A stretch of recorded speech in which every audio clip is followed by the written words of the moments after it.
Hi Cardinals, we're back with our next book, Lyle, Crocodile by Bernard Weber. Let's learn about Lyle. This is the house on, that's right, East 88th Street. Mr. and Mrs. Prim and their son Joshua live in the house on East 88th Street. So does Lyle. Listen. Swish, swash, splash, swoosh. That's Lyle. Lyle, the crocodile. Lyle was very happy living with the Prim family. He was especially happy when he was being useful, like helping Joshua brush up on schoolwork.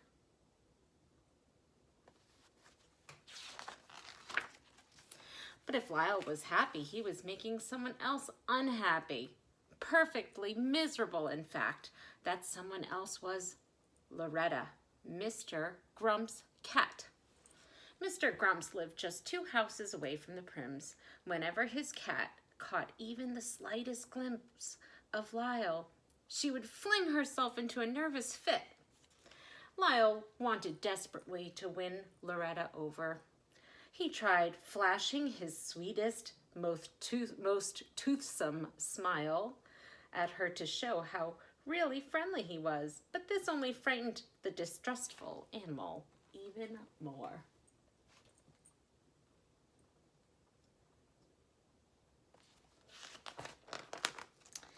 In the end, Mr. Grumps, who was even more excitable than the cat, would burst from the house, shaking an angry fist at Lyle. "Something will have to be done about that crocodile," he shouted as Lyle fled to the safety of his own house. To take his mind off his troubles with Loretta and Mr. Grumps, Lyle filled his days playing with Joshua and his friends. He loved being it.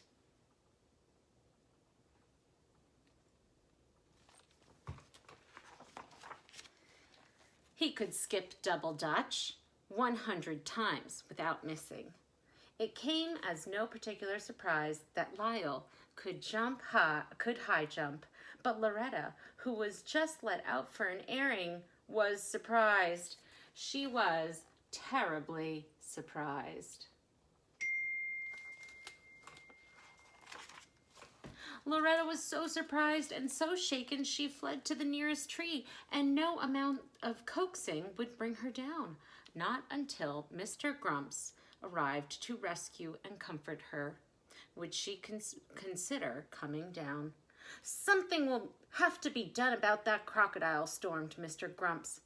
Now Mr. Grumps was really furious. Now he knew he could be snappy and irritable and impossible to live with when he would return to his job in a big department store the following day. There he is, Loretta and Mr. Grumps.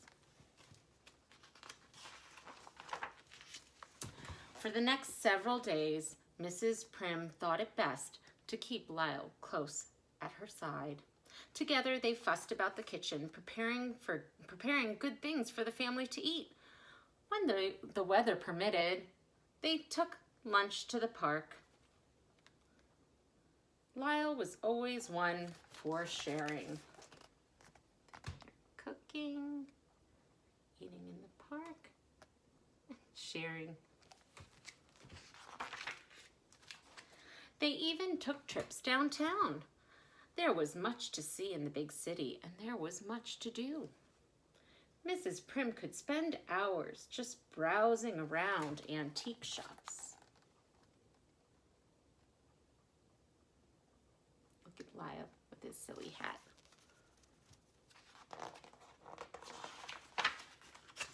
Lyle could spend hours watching building construction. They both loved to ice skate.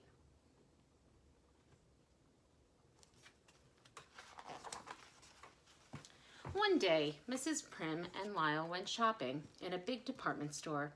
Unfortunately for everyone, it turned out to be the very same store in which Mr. Grumps held an important position.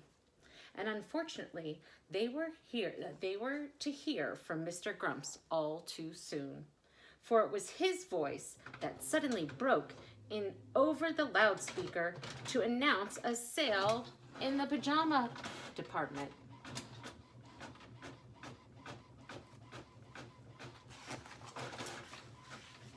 Immediately, it was as if everyone in the store was in desperate need of pajamas. Separated from Mrs. Prim, Lyle was swept along with the crowd. As they neared the pajama department, Lyle thought he heard a familiar voice. "Lyle! Lyle!" the voice called out. Lyle recognized the voice all right. Who do you think it is? In the face as well. The voice in the face belonged to Hector P. Valente, a star of stage and screen. But what was Signor Valente up to now?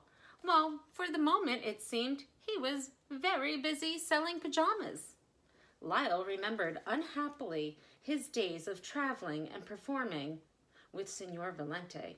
But in spite of everything, the two were delighted to see each other once more.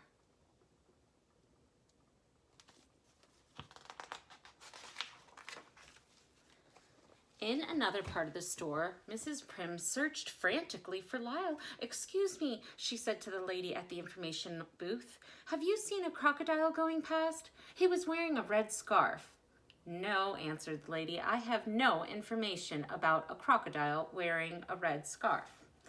"Excuse me," said Mrs. Prim to the sporting goods salesman. "Have you by chance come across a crocodile? His name is Lyle." "Sorry, madam," answered the salesman. "I have not come across any crocodiles named Lyle today." Mrs. Prim grew more and more upset. "Excuse me," she said to a man wearing a white carnation. "I have lost my crocodile and I don't know what to do." Whatever the man answered, Mrs. Prim never heard it, for his voice was lost in a chorus of other voices shouting, "More! More!"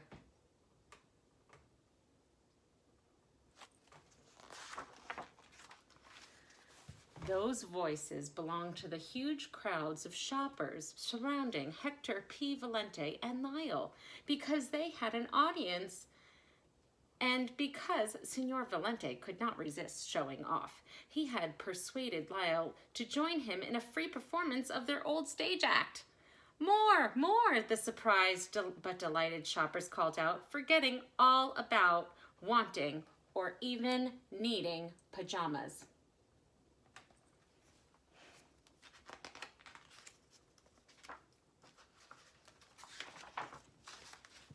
Mrs. Prim caught up with them just in time to hear still another voice, charged with fury, shout, "What is going on here?" This was Mr. Grumps. And when Mr. Grumps saw what was really going on, his face turned red, blue, and purple with rage. "Madam," he gasped, "we do not permit crocodiles in this store, you know. Remove him at once. And you, sir," he said, pointing a dagger-like finger at Signor Valente, "you, sir, are dismissed." Uh-oh. "Something will have to be done about that crocodile." Those warning words of Mr. Grumps still rang in their ears as they said goodbye to Signor Valente outside the store.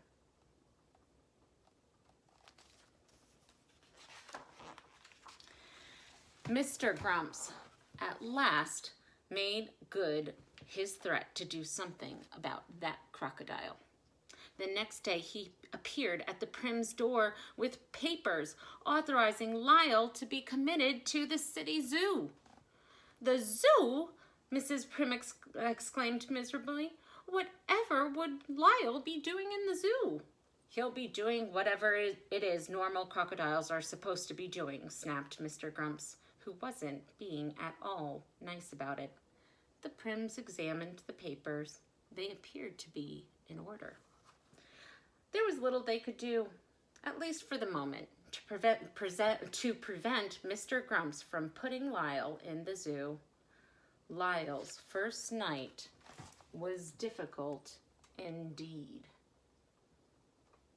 Poor Lyle, he looks very sad.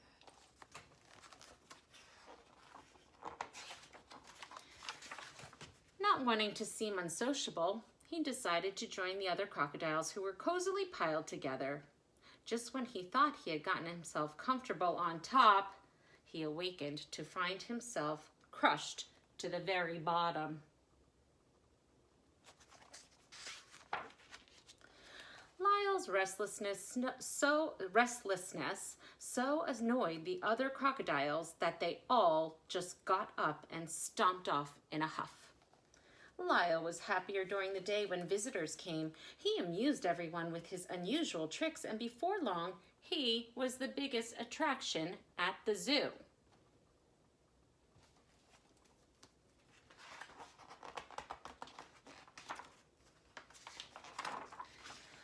Joshua and Mrs. Prim visited regularly, arms laden with games, toys, and the Turkish caviar Lyle so loved. Mrs. Prim did her best to smile and appear cheerful, but couldn't hide her concern. "Are you feeling all right, dear?" she would ask. "Are you getting enough rest? Are you making friends with the other crocodiles? Do the lions keep you awake at night? Is the floor too damp? Do the flies pester you?" Lyle shook his head, yes or no, depending on the question. He tried putting on a bit brave front, but Mrs. Prim knew very well he was unhappy and fought back her tears. One night, a new keeper appeared at Lyle's cage. What do you think it is? Surprise, surprise! The new keeper turned out to be none other than Hector P. Valente, star of stage and screen. "Shh!" whispered Senor Valente. "I have come to rescue you." Senor Valente unlocked the door of the cage, and an astonished Lyle was set free.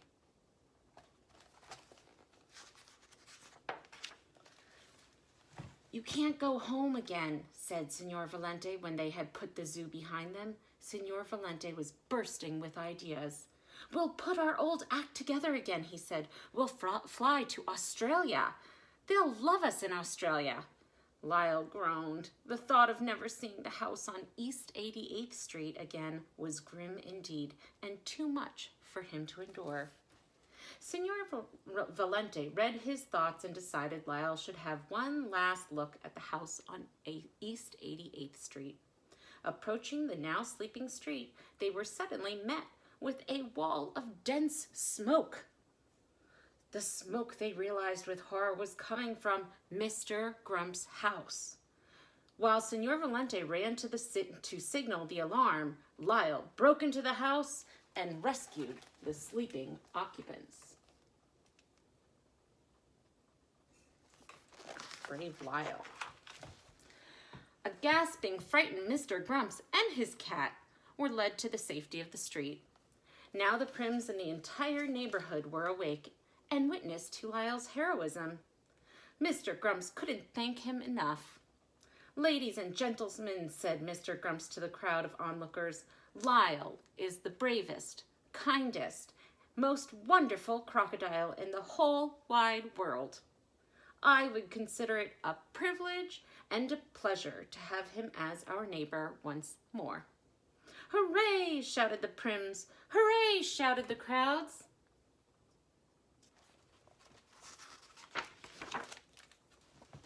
Lyle moved back to the house on East 88th Street that very night. Several days later, a farewell party was given by the Prims for Senor Valente, who was leaving to seek fortune and adventure in Australia. "Remember," said Mr. Grumps, speaking to Senor Valente, "should you change your mind about leaving, a job in my store will always be yours just for the asking. We need people with your kind of talent and ability." Everyone smiled.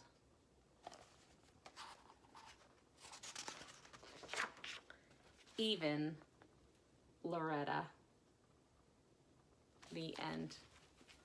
Well, I hope you like that next book in the Lyle Crocodile, and we'll see you next time with another one.